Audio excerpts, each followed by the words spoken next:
Hello friends, welcome to our YouTube channel Babita Deepak tuition classes learn with basics. तो जैसा कि आप जानते हैं कि जो हमारा 30 डे चैलेंज है रिगार्डिंग द बोर्ड एग्जाम्स वो कंटिन्यू हो रहा है और बहुत अच्छे से आप हमें सपोर्ट कर रहे हैं और ऐसे ही करते रहना है। और हाँ, अपने एग्जाम्स को लेकर बिल्कुल भी चिंता नहीं करनी है क्योंकि आप देख रहे हैं उस चैनल पे जिन पे आप सभी वो क्वेश्चंस देखेंगे जो आप बोर्ड एग्जाम्स में फेस करेंगे। तो आज जो हम आपके लिए वीडियो लेके आए हैं वो है क्लास 10 साइंस फिजिक्स से रिलेटेड, जिसका जो इलेक्ट्रिसिटी एंड सर्किट चैप्टर से है और टॉपिक का नाम है जूल्स लॉ ऑफ हीटिंग, जो आपने काफी बार देखा होगा। क्या है, चलिए देखते हैं।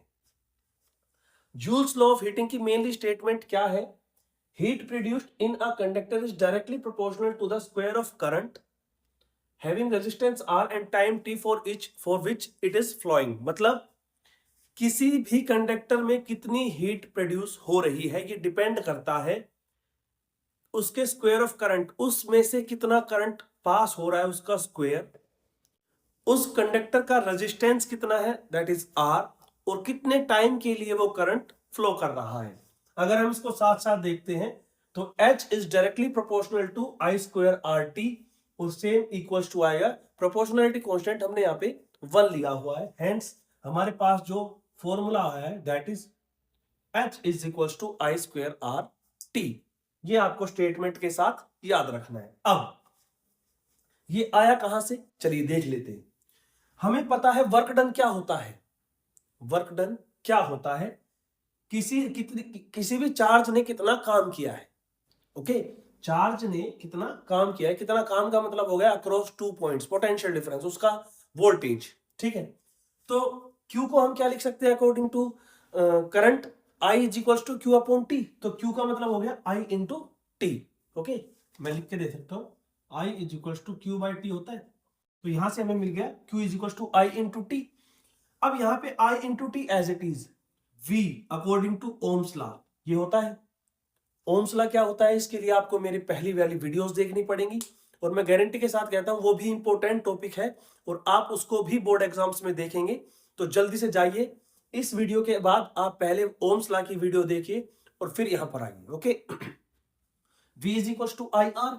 अब यहां पे जैसे हम कंबाइन करेंगे I square R T S W, work done का मतलब कितना है कि जितना वो काम कर रहे हैं ऑब्वियसली उतनी ही हीट प्रोड्यूस होगी। तो H is equal to I square R T. ये टॉपिक है छोटा सा, बहुत छोटे छोटे टॉपिक हैं जो मैं आपको बताने जा रहा हूं, बहुत ही इजी है, बस आपको उनको समझने की जरूरत है। ओके, तो रटना नहीं है बिल्कुल भी, सिंपली देखिए स्टेप वाइज चलना है। W is equal to Q into V, Q की वैल्यू रखनी है I इंटू टी, यहां से आएगी I into T as it is रखना है और V की वैल्यू रखनी है according to Ohm's law I R. Okay, और अब कंबाइन करके लिख देना है। फाइन, ये आ गया। एक और टॉपिक है हमारे पास इलेक्ट्रिक पावर। ये क्या होता है? That is rate of doing work. कितना काम हो रहा है कितने टाइम में, कितना काम हो रहा है कितने टाइम में, वो है उसकी इलेक्ट्रिक पावर। कैसे लिखते हैं? कितना काम हो रहा है कितने टाइम में, कितना काम हो रहा है कितने टाइम में, W upon T, work done upon time. और इसकी जो यूनिट होती है वर्क की क्या होती है, जूल, और टाइम की सेकंड, जूल पर सेकंड। अब देखने वाली बात, W क्या होता है हमने यहां पे देखा था, W V I T. Okay, V I T लिखेंगे तो अपॉन में ये टी था ही कैंसिल आउट, वी आई हो जाएगा। अब हम यहां से बहुत सी चीजें कंक्लूड कर सकते हैं। P is equal to V I.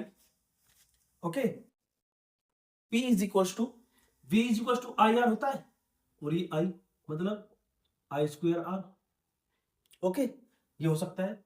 P is equal to आई की वैल्यू लिख सकते हैं हम, क्या होता है I, क्या होता है V is equal to I R होता है, तो I हो जाएगा V अपॉन आर, मतलब तो V into V upon R that is V square और आर। ये सभी फॉर्मूलेज हैं जो ये डिराइव किए गए हैं। ओके, ये डिराइव किए गए हैं पीछे जी। अब आपको सिंपली ध्यान रखना है कि अब मेन चीज क्या ध्यान रखनी है आपको, न्यूमेरिकल्स। फिजिक्स में कोई भी टर्म जो आएगी, कोई भी जो क्वेश्चंस आएंगे, वो मेनली अपने साथ एक छोटा मोटा न्यूमेरिकल लेकर चलते हैं। तो आपको ये ध्यान में रखना है कि जो भी चीज हमें गिवन है, न्यूमेरिकल को करने का सबसे सही तरीका क्या है, मैं इस पे भी वीडियो बनाऊंगा। लेकिन अभी आपको सिंपली इतना बता देता हूं कि आपको न्यूमेरिकल को बिल्कुल भी हल्के में नहीं लेना है। और सभी फॉर्मूलेज को एक साइड में रख कर उनको नोट कर लेना है और उनको रिवाइज करते रहना है। जहां डेरिवेशन हो रहा है वहां आपको डेरिवेशन करना है, और जहां पे नहीं हो रहा है सिंपली फॉर्मूलेज को याद रखना है। और कई फॉर्मूलेज तो हमारे पास ऐसे हैं जो किसी पर्टिकुलर टॉपिक की स्टेटमेंट के साथ हमें याद हो जाते हैं। तो बिल्कुल भी पैनिक नहीं लेना है, अभी हमारे पास काफी समय है। आप पर्टिकुलर टॉपिक को अच्छे से रिवाइज कर सकते हैं, अच्छे से प्रैक्टिस कर सकते हैं, लेकिन उसके लिए आपको कंटिन्यूटी बनानी पड़ेगी, और हाँ, हमारे चैनल पे बने रहना पड़ेगा।